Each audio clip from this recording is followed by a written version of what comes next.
Se você é professor e reconhece que a nossa classe foi precarizada e está desunida, desacreditada, pelo menos desde a década de 70, esse vídeo é para você.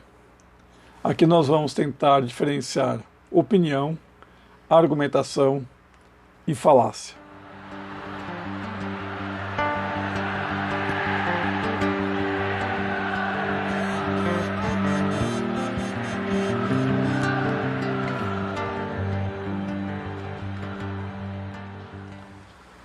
Achismo, opinião e argumentação são conceitos bem distintos.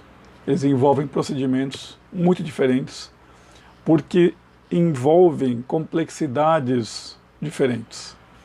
Portanto, quando eu digo assim, por exemplo, acho que ela não vem, esse verbo achar está num contexto comunicacional de ter uma expectativa positiva ou negativa em relação ao futuro. Mas quando eu digo, por exemplo, acho que essa decisão não é boa, esse verbo, mesmo o verbo achar, assume outro sentido que agora envolve um juízo de valor. Eu acho que isso não. Ou seja, no primeiro caso, acho que ela não vem, esse verbo achar implica simplesmente uma opinião, uma ideia de que ela não deve vir. No segundo caso, ele também é uma opinião, só que agora é uma opinião atrelada a um juízo de valor. Então, no primeiro caso é um palpite, no segundo caso há uma avaliação de uma situação qualquer. Essa avaliação não quer dizer que ela esteja correta ou errada. Nós vamos ver isso depois. Em relação ao argumento, há várias formas de estudarmos isso. A primeira delas é diferenciando os dois tipos de argumento básicos, que são o argumento indutivo e o argumento dedutivo. No argumento indutivo, de modo geral, o sujeito que fala, ele tenta generalizar ideias particulares. E enquanto no argumento dedutivo, esse mesmo sujeito ou outro sujeito reúne uma série de evidências, provas, estatísticas, fatos, exemplos, ilustrações, e desse repertório que ele reúne, ele deduz, ele afunila, ele tira conclusões. Portanto, o argumento mais consistente, mais sólido, costuma ser o argumento dedutivo, enquanto o argumento indutivo, que é aquele que nós induzimos a partir de questões particulares, coisas gerais, esse argumento indutivo costuma ter menos força, menos credibilidade que o argumento dedutivo. Por que os argumentos dedutivos são mais críveis?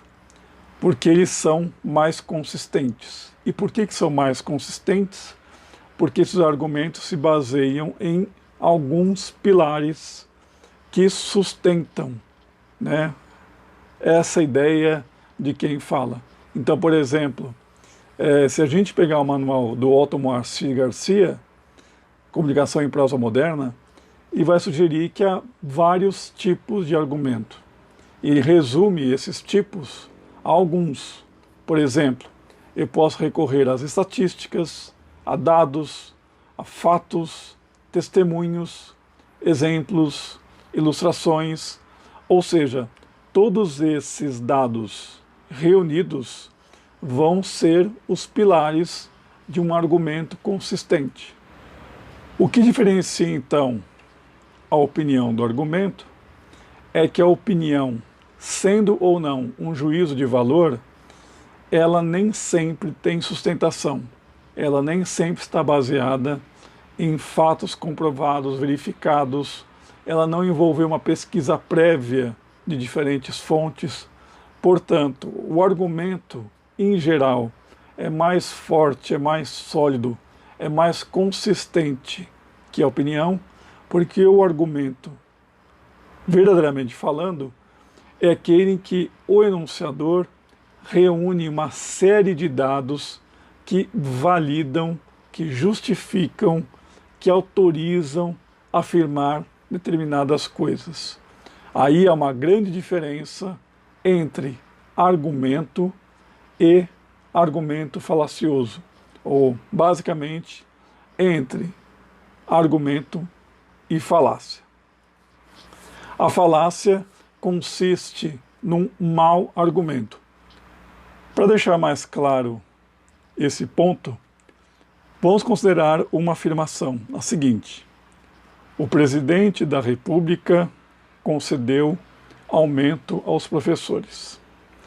A gente ouve essa frase e pensa em algumas coisas. Por exemplo, foi o presidente mesmo que concedeu esse aumento aos professores?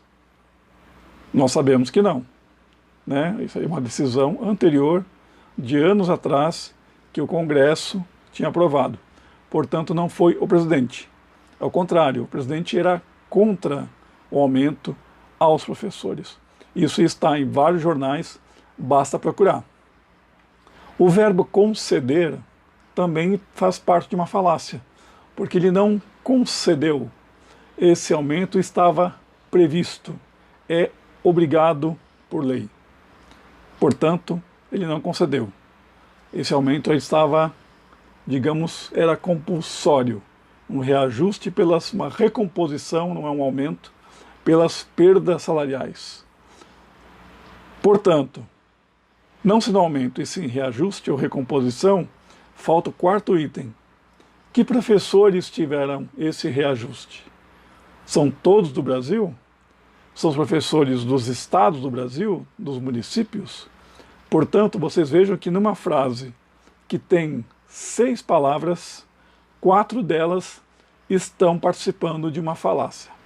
Caso você tenha interesse em discutir e em estudar um pouco o que é a argumentação e como ela difere em relação à opinião, ao achismo, e como nós conseguimos evitar soar falaciosos e descobrir falácia no discurso dos outros, tenho aqui algumas sugestões de leitura didáticas que ajudariam a melhorar essa nossa percepção, inclusive da nossa categoria profissional. Então, o primeiro livro é do Arthur Schopenhauer, que é A Arte de Ter Razão. Neste livro ele vai fazer uma grande divisão, retomando Aristóteles, de que há basicamente 2 tipos de argumento. O argumento que fala de coisas e o argumento que fala da pessoa. Portanto, vale a pena ter esse manualzinho do Schopenhauer.